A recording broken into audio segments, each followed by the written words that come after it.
Shifumi. Yes. Pour notre première invitée, Candice, on va parler d'une application dont on a beaucoup entendu parler ces derniers temps. Stop Covid. Yes, Stop Covid. Mais est-ce que tu savais qu'une entreprise chambérienne avait participé à la construction de cette appli? Non, pas du tout. Eh ben voilà, on reçoit Olivier Berny, cofondateur de Lunabi Studio, qui a accepté de répondre à nos questions.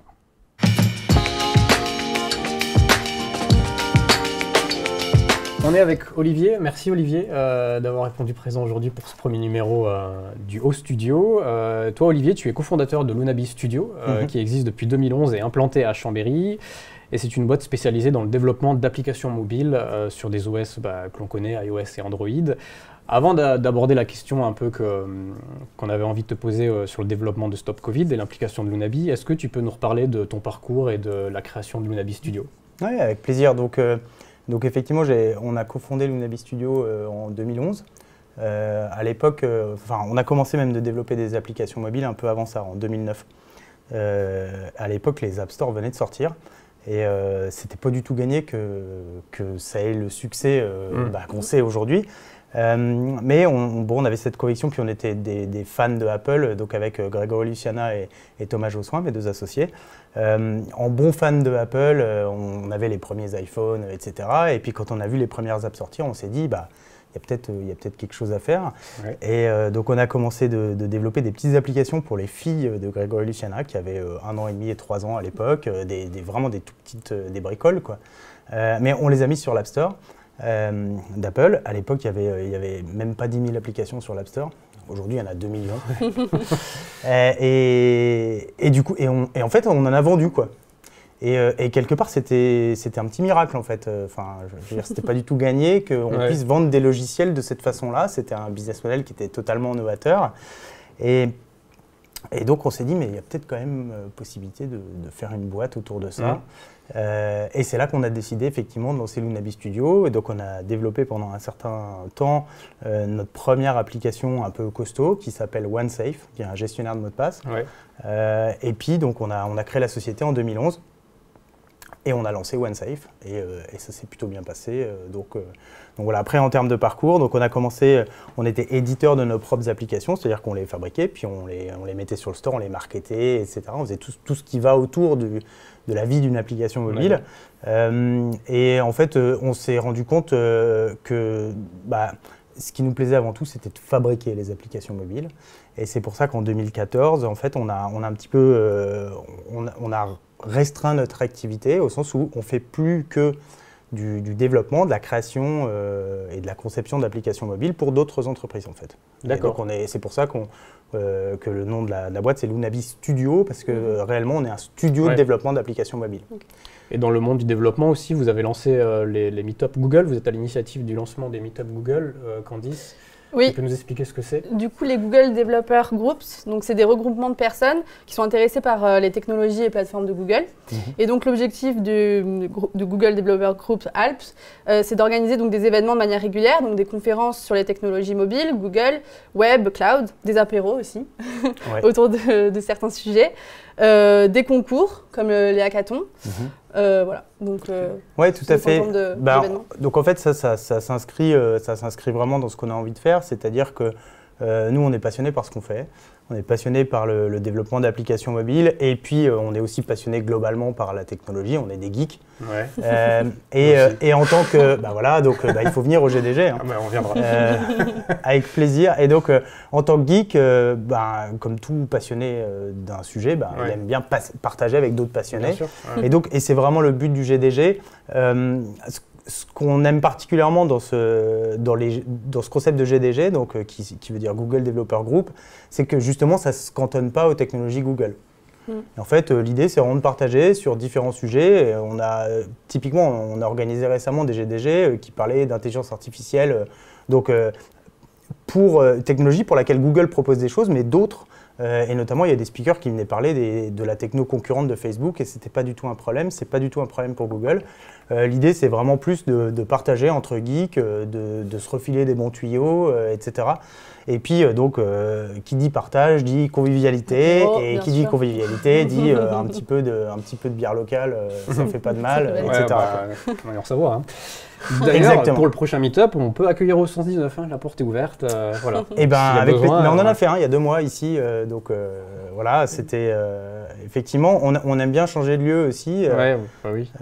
Donc on a changé de bureau récemment et c'est vrai qu'on a maintenant la place d'accueillir pas mal de monde, mais on aime bien justement que ça change, donc on en a organisé ici, on en a organisé au Hub également à Challes-les-Eaux, et puis chez nous, et puis s'il y a d'autres lieux qui souhaitent organiser des GDG, c'est avec plaisir qu'on... Bon, on retient.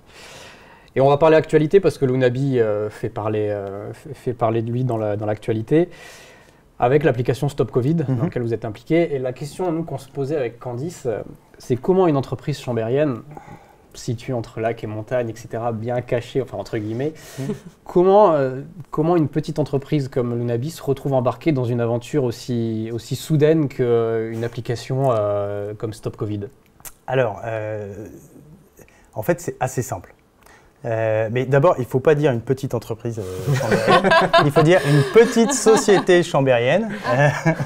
Je dis ça, c'est pour la blague, mais en fait, donc on a été effectivement interviewé pour le 20h de TF1 et pour le 20h de France 2. Et les journalistes, coup sur coup, n'ont pas cité Lunabi Studio, ils ont simplement dit une petite société chambérienne. Ouais. Okay. Donc, nous avons pris le nom de domaine, unepetitesociétéchambérienne.com. Et si vous allez dessus, vous allez tomber sur le site web de Lunabi Studio. C'est vrai c'est vrai. Ah ouais, carrément, d'accord. Ah ouais, bien sûr. Ah non, mais tout ce que je dis est vrai. Hein. Non, mais on y croit. Donc, comment Lunabi Studio se retrouve dans une aventure que... Alors, donc comment Lunabi Studio... Alors, en fait c'est assez marrant, mais donc... on fait des apps et ce qui nous intéresse, donc on fait des apps depuis longtemps, quasiment depuis que les apps existent, et vraiment ce qui nous intéresse dans le fait de faire des apps, c'est que, en fin de compte, on est tellement intime de notre smartphone. Je veux dire, tout le monde va se coucher en mettant son smartphone sur sa table de nuit. Le matin, c'est le premier objet avec lequel vous interagissez. Et donc, on est tellement intime de notre smartphone que notre conviction, c'est que le smartphone a le pouvoir d'avoir un impact sur le quotidien des gens, vraiment, un impact important. Et donc, c'est ça qui nous anime, en fait. Ce qui nous anime, c'est que via les applications mobiles, on peut avoir un impact sur le quotidien des gens. Et donc, ceci étant dit, au début du confinement, quand on voit ce qui se passe, etc., et on réfléchit un petit peu quand même à quel rôle on pourrait jouer et quelle pierre on pourrait apporter dans le cadre de la lutte globalement contre le coronavirus. Donc on se pose un petit peu cette question. Il se trouve que j'ai vécu 7 ans à Singapour et qu'à ce moment-là, Singapour a sorti une application qui s'appelle Trace Together et qui fait exactement ce que fait Stop Covid. D'accord. À quelques détails près, mais globalement, c'est une application de tracing Bluetooth. Et donc, là, ça fait tilt, quoi. Exactement. En fait, donc il y a eu plusieurs faisceaux de ce type-là. Donc vraiment, ça a fait tilt. On s'est dit, bon sang, mais oui, il faut faire ça, c'est sûr. Ouais. Même si on n'est pas épidémio et qu'on n'avait absolument aucune idée de savoir si le truc était super efficace ou c'était juste un gadget. Ouais. La réalité, je pense que c'est évidemment, c'est entre les deux. Et puis ça dépend des nombres d'utilisateurs. Enfin, il y a eu plein de choses. Mais globalement, on s'est dit, il faut faire ça. Et donc une fois qu'on a fait ce constat, et là en termes de temporalité, on est à combien de temps après le début du confinement? C'est ça, on est autour de la dernière semaine de mars, quoi. D'accord, ouais, donc vraiment le début. Quoi. Vraiment le début. Ouais. Et donc voilà, donc du coup avec Thomas, donc mon associé. On s'est réparti un petit peu les rôles et puis j'ai tout de suite commencé en fait à faire des maquettes, etc. Et puis on a 2 devs qui ont tout de suite commencé à faire des petits prototypes d'applications. Parallèlement à ça, Thomas, qui est plus du côté, on va dire, business développement, etc., a essayé de rentrer en contact en fait avec le gouvernement d'une manière ou d'une autre. Ce qui fait qu'on s'est retrouvé en fait assez rapidement à discuter avec l'INRIA, qui avait été chargé quelques jours auparavant par le Premier ministre de faire Stop Covid. D'accord. On leur a montré ce qu'on avait fait et en fait personne n'avait rien fait encore, à part nous. Et du coup on leur a montré des maquettes, des protos, etc. Et ils ont dit ok, manifestement ils ont apprécié un petit peu ce qu'on a fait et c'est comme ça en fait qu'on est rentré dans le truc petit à petit, quoi. Et puis on est resté, j'imagine, parce qu'on était pertinent dans ce qu'on faisait. Donc voilà, mais c'est vrai que c'est rigolo. Sur le coup, c'était assez marrant de se dire qu'on rentrait dans un consortium d'organisations dans lequel il y avait Orange, Capgemini, Dassault Systèmes et Lunabi Studio. C'était hyper improbable et au départ, en fait, on n'était pas hyper serein quand on se demandait comment ça allait se passer. Ouais, parce que là, en termes d'adrénaline, comment ça se passe quand on vient toquer à la porte du gouvernement en disant, voilà, on a ça de prêt à vous proposer. Ouais. Y a quoi qui se passe dans la tête à ce moment-là C'est pas un client, on va dire, un peu... En fait, on n'en est pas à notre coup d'essai. Donc, en fait, le truc, c'est qu'à aucun moment, on a dit qu'on savait faire des trucs qu'on ne savait pas faire. En fait, sur tout ce qu'on a proposé, on était hyper à l'aise parce qu'on savait qu'on est compétent sur le sujet des applications mobiles. Et c'est pour ça qu'on s'est vraiment cantonné à ça, en fait. D'accord. On s'est vraiment cantonné à développer les applications mobiles, l'interface utilisateur, concevoir le truc, etc. Et du coup, en fait, alors je ne sais pas si c'était vraiment de l'adrénaline ou à des moments il en fallait un peu parce que. Mais ouais, il y avait une forme de pression, c'est clair, parce qu'il fallait livrer un truc qui soit top. En fait, ça s'est plutôt bien passé parce qu'on était un peu dans notre zone de confort, en tout cas d'un point de vue des compétences techniques, quoi. Oui. Donc voilà. Et donc concrètement, le rôle de Lunabi, quand je télécharge moi l'application Stop Covid, c'est l'interface utilisateur, ça c'est Lunabi, c'est le travail de Lunabi. Carrément, c'est nous qui avons appuyé sur le bouton publier l'application sur l'App Store. Ok. Donc c'est rigolo, on intervient sur les comptes App Store qui s'appellent gouvernement français.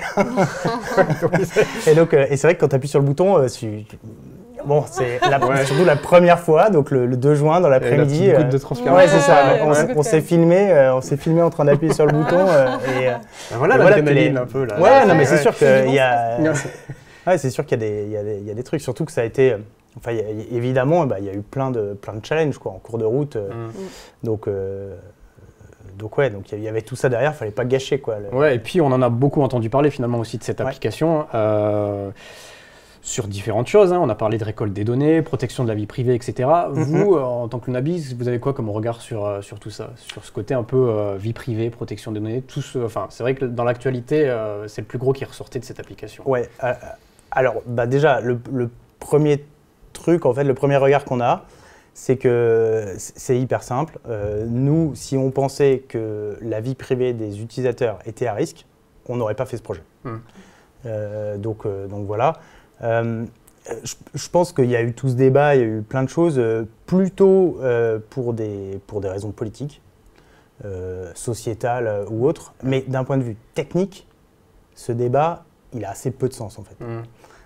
Parce que les données qui sont collectées par l'application, c'est tellement dérisoire.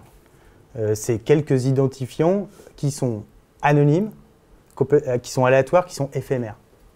Donc, en fin de compte, même imaginons que demain, il y a un hacker qui hack le serveur de Stop Covid. D'abord, je lui souhaite bien du courage, parce que comme évidemment tous les regards sont focalisés dessus, je peux vous dire que c'est hyper sécurisé. Donc, tout le projet a été développé et suivi avec beaucoup d'attention par un organisme qui s'appelle l'ANSSI. C'est marrant d'ailleurs, on faisait plein de blagues à ce propos, parce que nous on est à Chambéry, puis on allait en réunion avec l'ANSSI. Et donc l'ANSSI, mais ça ne s'écrit pas pareil, donc c'est l'Agence nationale pour la sécurité des systèmes d'information. Et donc ce sont des gens qui sont au top niveau de tout ce qui se fait en matière de sécurité informatique. Et donc ils ont vraiment suivi ça de très près, quoi. Chaque ligne de code qu'on a écrit, ils l'ont vérifié, ils ont fait plein de tests, etc. Donc du coup, c'est compliqué de hacker ce serveur, enfin vraiment très compliqué. Et ensuite, les données qu'on va y trouver, c'est quelques identifiants anonymes. C'est le fait que AWZ3 a rencontré W9B8. Voilà, sur une période de 15 minutes. Donc très peu de risques. C'est ça, exactement. À choisir, moi si je suis un hacker malveillant, je préfère aller hacker le site d'une banque que Stop Covid, quoi, très clairement. On ne donne pas de bonnes idées, attention. Mais je veux dire, mais c'est pour dire, parce que en fait, non mais c'est pour être clair, parce que en fait, le risque zéro, il n'existe pas, nulle part. Oui, non, mais c'est sûr.